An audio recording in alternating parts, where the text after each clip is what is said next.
Hi, Mark, with Barry and Tim, and we're continuing to answer your questions that you guys sent in based on your own responses or responses from some of the men that you're meeting with. And we've tackled two subjects so far, pornography being the first one, the second one being really pain and suffering and unanswered prayer or perceived unanswered prayer. And today, one of the overlapping questions that several of you asked was about life work balance. I want to say that right. It's hard to say. Work-life balance, life work. Yeah. And kind of the question of how do you balance family, work, life, demands of an employer, and your spiritual life. What's the balancing act there? So I'm going to toss it to our expert, Barry Strickland, for the beginning of that answer to that. Get us going. Well, we've got kind of a default in all of this, and all of the tough questions, all the ones you can't go to Scripture and say you should quit your job. Mm-hmm. Now, there's certain things that if they're happening at your job, you can go to, but normally that's not the case. It's one of those things where we need discernment, we need both wisdom and revelation. Wisdom coming from our knowledge from our head, revelation coming from the voice of God through friends. And that's something that I would value in this. Hopefully you guys have a band of brothers, you have a small group, or at least somebody you can go to help you on these decisions of how much work do I allow to interfere with my family, yet be able to provide for my family. It's a tough one. It's a tough one for young guys career building in their 30s and 40s that are out, you're working, you're trying to build a career, but still you got young kids at home. So we've got to learn to walk with God. We've got to learn to hear His voice. For discernment.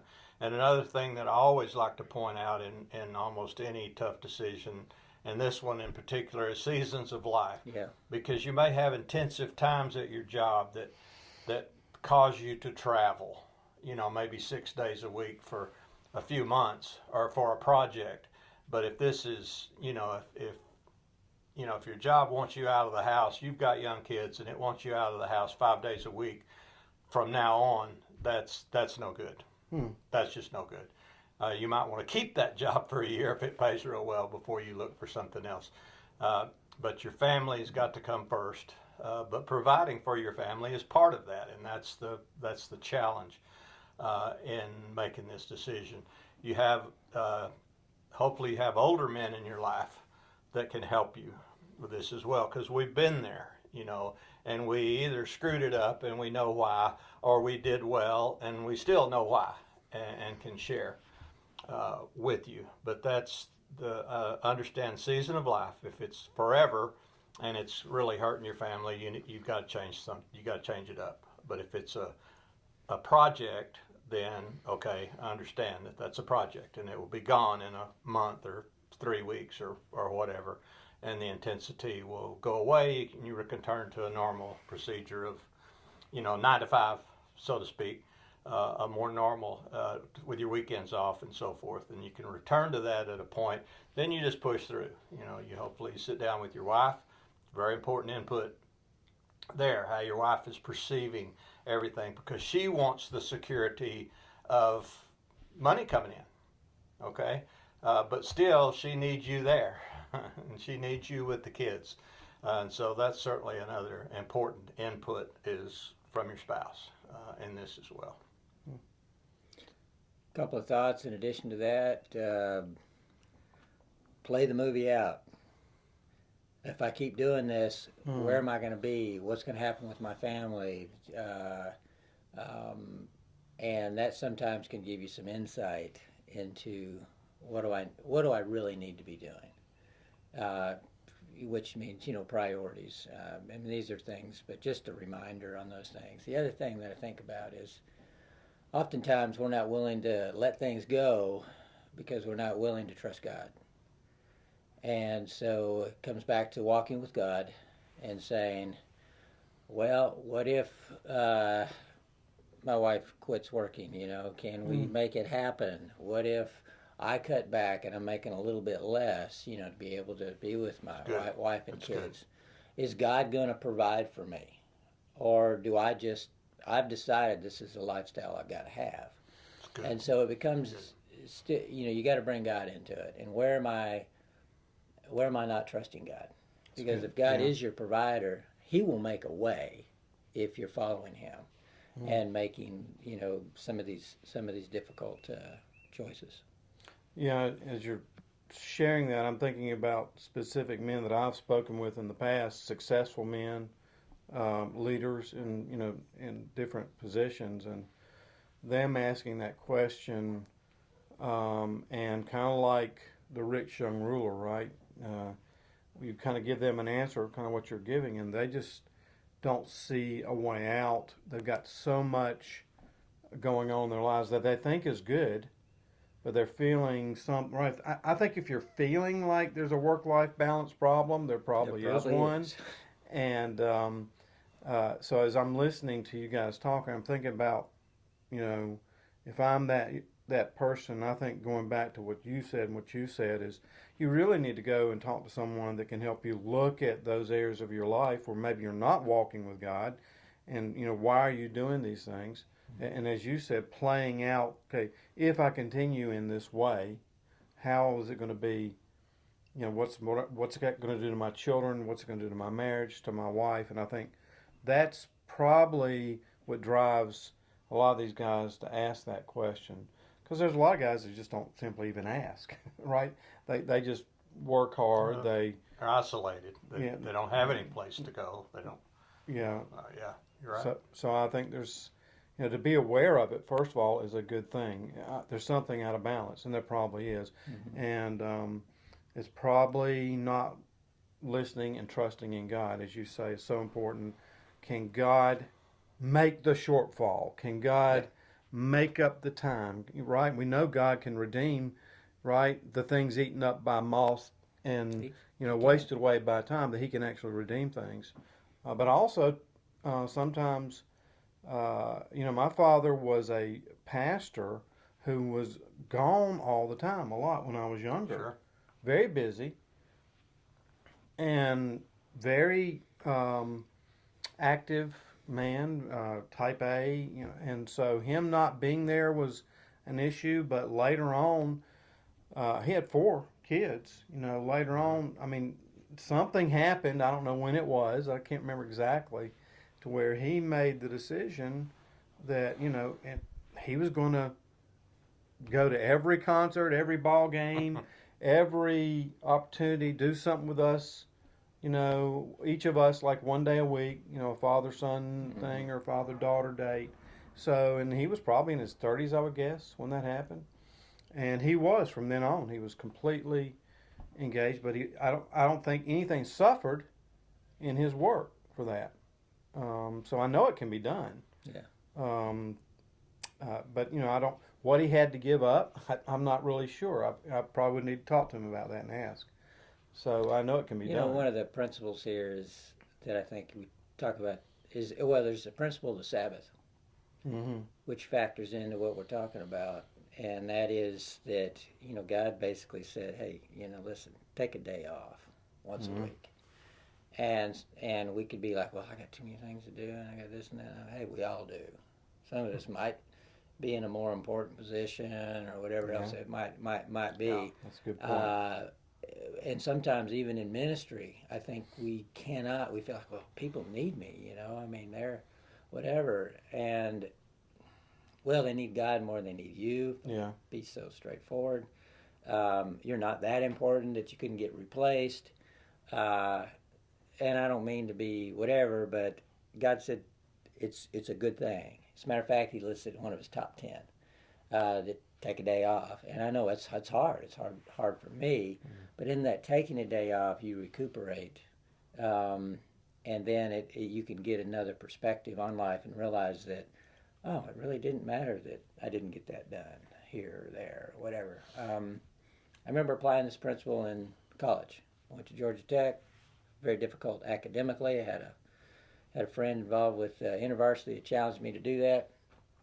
And so essentially I took Sundays off until like 10 o'clock at night and go to church, take a nap, hang out, whatever, go see family, things like that. And you know what? I don't think my grades suffered one bit that I'm aware of.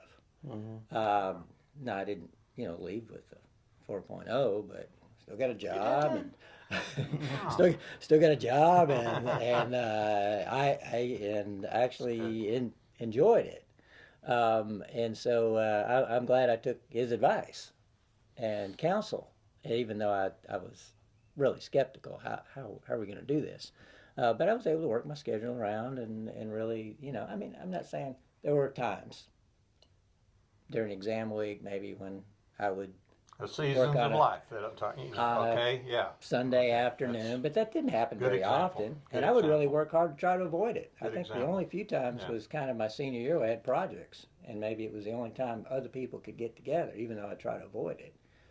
So it can work, and God will honor that. Is what He will honor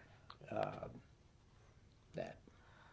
Yeah, well, I've got another story I want to share too. I had a chance to be with a young man, very bright, well-spoken young man. That when I was with him, he'd had a job, he'd had a promotion opportunity with his company, and he wasn't going to take it. He said, "This is going to interfere with my family, and I'm not going to let this happen. I'm not going to take this promotion. I'm going to turn them down flat."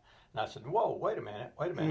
If they want you for this position, they may be willing to give a little bit too. What if they offered you less money for this position? Wouldn't you go negotiate more money?" I said, "Go negotiate more time. See if they'll hire you an assistant. Tell them you'll take a little less money. Explain to them why." And he did. That's good. And he got the promotion. He didn't get an assistant.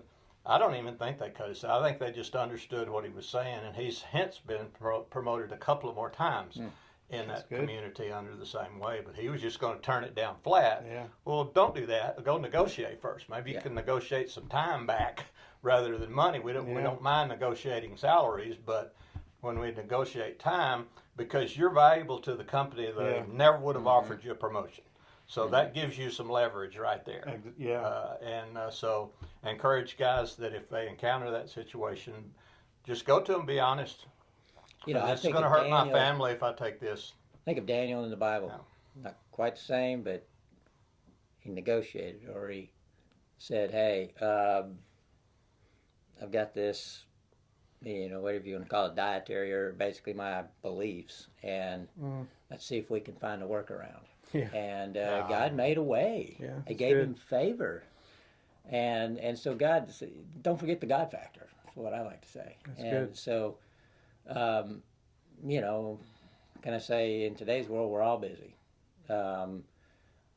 but that's not an excuse for trusting God and believing Him and stepping out in faith, whether it's trying to negotiate or saying, "Oh, I'm not sure how this is all going to work out. Not sure how I'm going to be able to continue to fund my college, whatever counts for my kids or whatever it might be." But if you believe God's in it, trust Him and go for it and see what He does.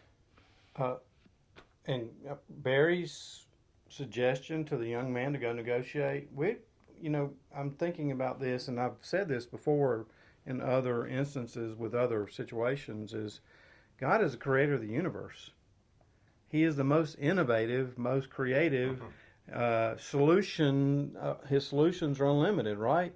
And they're good. And they're good. They're perfect. So for us to think like you say, there's just this fine line. God's got a way. Making a way is what He does. Creating. Well said. And so that's Well a good said. point. What you said. Well said. Is that don't just go and think, well, this is just about A or B. God may have a solution that you Mark. go in faith, like Daniel did with the king, or Nehemiah went with his king. Ooh, that's a good one. And go to the. Yeah, that's a real good one. And I would say, especially in these times when employees are valued like never before in my lifetime, right? I mean, they seem to be. Especially if you stick around. If you stick around I'm putting myself kind of in those guys' shoes that we're answering the question to, and I will go back to if you're struggling with that, go to God first. Work-life balance, go to God. Sure. I hope Sure. some of the things we've said maybe will spark your or the guys you're talking to thought process, because it's kind of like think about Gideon when you're in that position, like Gideon in the hole in the wine press, thrashing wheat. Trying to get wheat from the leftovers because he's surrounded by the Midianites and all he can see is in that hole. Sometimes you can, when you get in a position that, well, this is all I've got, and I'm not very valuable or I'm not very important, I don't have any leverage, is that God will make a way for you to find out and maybe discover. Yes, maybe there's a better job. Maybe, you need to cut back pay, but maybe you need to go to your boss and say, hey, we need to work on some things because I don't. You're right. Losing your family and your wife is not an option. That's right. But if you're feeling that calling, and I would call it a calling to balance your life, I would go back again to the first commandment: love the Lord your God with all your heart, with all your mind, and with all your strength, and then trust Him and walk with Him in that. So sometimes out of balance feels like I'm not accomplishing what I want to accomplish. It's another way to say it. And so you go, I'm just caught up in this treadmill, so it's good to stop, spend time with God, and say, okay, now what do I really need to be doing? Yeah. And there's a lot of good things out there, but what's the best thing for me? Yeah. And sometimes it may come to the point where maybe you're trying to be a people pleaser because people are going to ask everything from you, especially if you say yes. They'll keep coming.